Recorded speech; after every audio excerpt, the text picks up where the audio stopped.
Hey yo, what's up everyone? This is Rezo, and today we're going to be going over my top 9 Pokemon sagas. Why top 9? Because I am including Kanto Battle Frontier and the Orange Islands. Furthermore, I'm going to include the most recent one, Sun and Moon, although it's not finished. I will have something to say about that when we get to it. I would like you guys to know before we start that this is just an opinion, guys. My opinion is very Ash-centric. I want to see a powerful Ash. He's my guy. So just don't take this as gospel. Nothing here is worth debating over. It's just an opinion. This is all just for fun. Alright, you ready? Let's go. Number 9, Unova, Best Wishes series. Alright, here is the list of everything that Black and White / Best Wishes, whatever you want to call it. Here's a list of everything they did well. Okay, and here's a list of everything they sucked at. Everything. They sucked at everything. This series was absolutely insulting. From Ash and Pikachu losing to Trip and his baby Snivy, all the way to Ash failing to progress in the league for the first time. Ugh. And then how about that time when they brought Charizard back to try to appease the fans, but then Charizard didn't do anything. They didn't do anything with him. He barely even came out. God, it was annoying. It's like they brought him back to apologize to us and then forgot. I don't know what they were doing. But mark my words, Best Wishes is the worst Pokemon series by far, and it's going to take some special stupidity to make something worse. If the Pokemon Company knows what's good for it, they'll have Silent and Iris come face to face with Ash and have them just walk by each other without saying a word.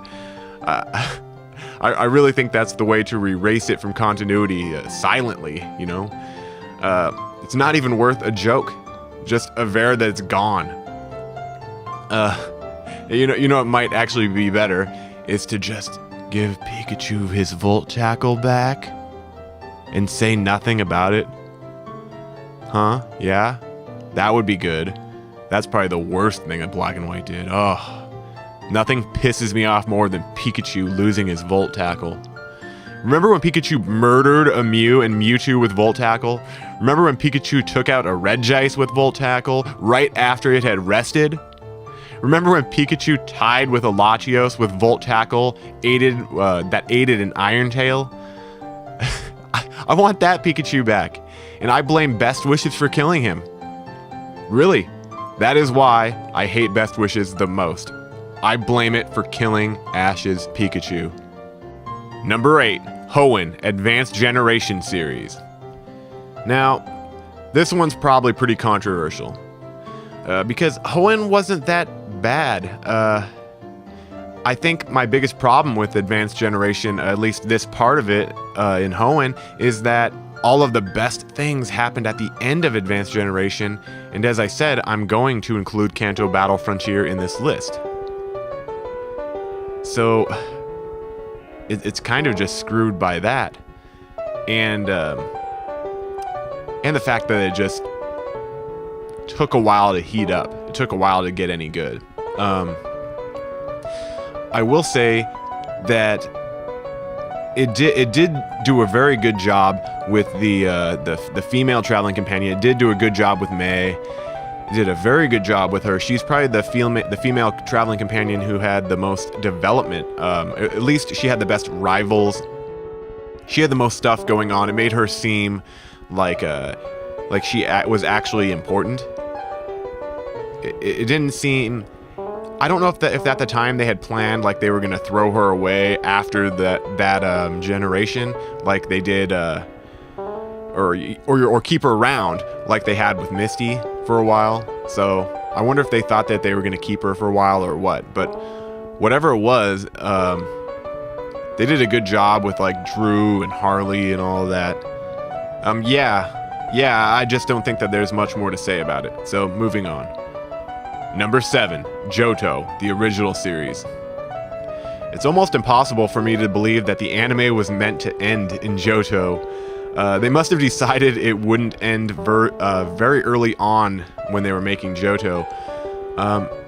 Because Johto is like the definition of 50-50 booking. It's not like Ash got strong in Johto.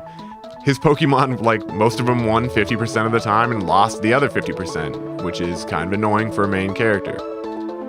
To me, it's the most forgettable saga. Some of Ash's Pokemon felt very underdeveloped to me, and the most memorable one to me was Bayleaf, and that's because she had that goofy, cutesy crush on Ash, which, you know, I quite liked. I think it was cute when she came back later on in the series. I'll say this about Johto, I certainly feel that it had the second best league battle ever, which was Ash versus Gary. A lot of these sagas just seem to have not bothered to add a rival, and I think that's a mistake. I'm sorry. It worked really, really well with Paul and Gary. Number 6, Kanto, the original series. Let me be abundantly clear about something. Pokemon is not what it used to be, and that's both good and bad. Trust me, compare the original series to I Choose You when it comes out, and you will see it's very, very different. Although I'm a bigger Pokemon fan as an adult, the start of the original series still does hold a special place in my heart. I love the story of Ash stupidly waking up late, getting his Pikachu, and becoming inseparable with him. I love the story of Ash stupidly getting gym badges for reasons other than winning battles. I just like the Ash who actually wins his battles better. But I will say this. It's right in the beginning where we meet a couple of Ash's best traveling companions, and it's all very nostalgic to me. Just don't make me watch Bye Bye Butterfree again. The episode scarred me for life. Number 5, The Orange Islands, the original series. Notice that I ranked the 3 sagas of the original series in a row. Why do I like the Orange Archipelago saga more than Kanto and Johto? Because Ash wins the league. And that trumps losing Brock for Tracy, who I didn't think was that bad of a character. It also makes me ignore the stupid GS Ball story that they gave up on. So let me be clear, the Orange Islands has almost everything important Kanto did. It has the comedy, solid enough traveling companions, character development, and Ash achieves his goal. That's why I'm putting it here. Number 4, Alola, Sun and Moon series. Now, here's one that is probably a little controversial to put so high. While I was initially worried about Sun and Moon, it has far surpassed my expectations. At this point, following the introduction of Nebby, this saga could end up topping this list if I remake it sometime down the road. I certainly feel that it's the funniest season. Rotom Dex as like a Locky Alolan detective is one of the funniest things that I've seen on the show in a long time. He's just a funny character in general. And Ash is portrayed as a very special character in Alola, despite him being a little goofier here. Tapu Koko has taken interest in him. Solgaleo and Lunala have asked him to take care of Nebby. They have given Ash an aura of importance, and we're just waiting to see why. And I can't wait to see what they do. Hopefully they don't just throw it away. But, you know, then again, the saga could also end up at the bottom of the list if I remake it down the road. You know, Ash not knowing the Akala Nurse Joy was not the Melly Melly Nurse Joy, that's cause for alarm and a half, guys. I don't know what the hell they were thinking. You had a believable shut-in right next to him in Sophocles, and they could have just used him to get that point over to the audience. Just use him to show it, guys. I mean, Ash, we're talking about a memory that comes from one of the first dang episodes. Ugh, come on. I would say that Sun and Moon is obviously another soft reset at a horrible time. A very bad time. We had a very strong character at the end of XY, and now he's like goofy and he's not a leader. It feels very off, but I will say that what they were building right now, I like it, and I hope that they continue in this direction. Number 3, Kanto Battle Frontier, Advanced Generation Series. Although the change of voice actors was distracting for a while, I absolutely loved Kanto Battle Frontier. Like I said earlier, the best things that happened in Advanced Generation happened in Kanto. May's best development happened in Kanto. Her best rival episodes happened in Kanto. Ash's Grovyle evolved in Kanto. He had some of his most memorable battles ever, conquering the battle frontier. Charizard took out Articuno. Pikachu took out Regice. Pikachu murdered a Mew and a super de-duper like Shadow Mewtwo or something. Ash was offered a spot as a Frontier Brain, but turned it down to continue his journey. This was a very memorable, very short saga, easily top 3, no question. Let's go. Number 2, Kalos XY series. XY is a series that wrote Ash exactly how a lot of us wanted him to be written.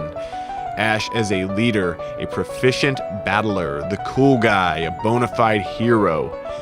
XY was completely about creating that Ash. And the supporting cast pretty much existed strictly to show us and to create that Ash.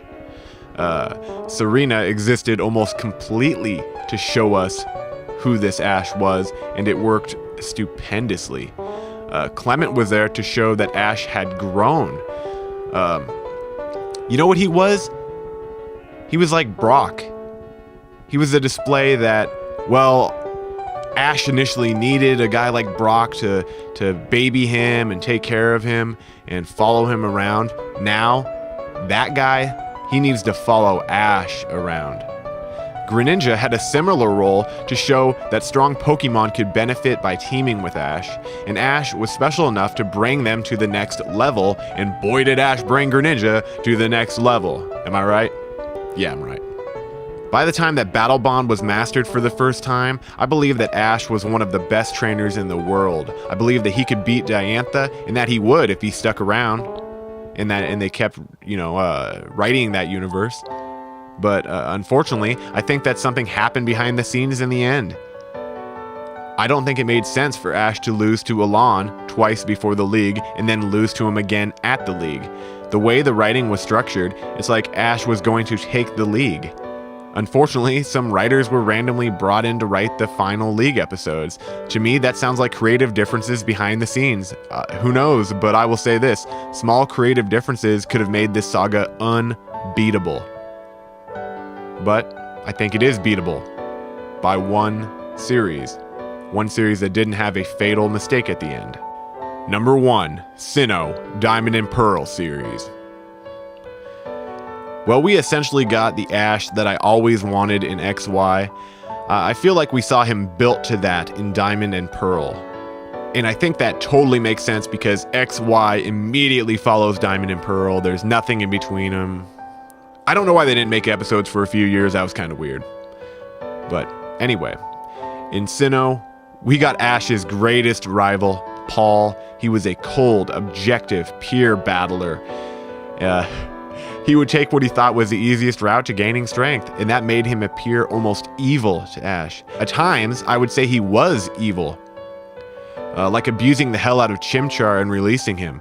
That was very evil, in my opinion, but it gave us the greatest story that Pokemon has ever told, again, in my opinion. And let me describe that story.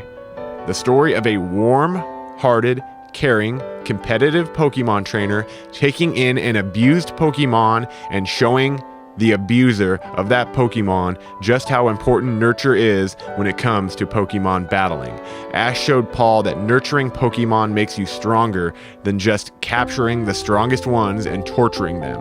Ash showed Paul the depths Pokemon will go when you and your Pokemon care for one another. Needless to say, Sinnoh League had the best rival battle. Personally, I think it was the best league. Even with Ash losing to OP Goth Boy and all of his legendary Pokemon, they still put Ash over in the end there. And it felt like Ash was still developing, so that was fine. It felt like he'd win the next league or maybe the one after that. Personally, the Ash who I like, it feels like it was the Ash who developed in Kanto Battle Frontier, traveled through Sinnoh developing, and then hit Kalos like a firestorm. That is the Ash who I love, and I hope we get to see him again in the future. Anyway, guys, thank you for watching. You could check out my Facebook and Twitter in the description. Please give me a like if you like the video. Please subscribe if you like my content. See you guys later. Peace.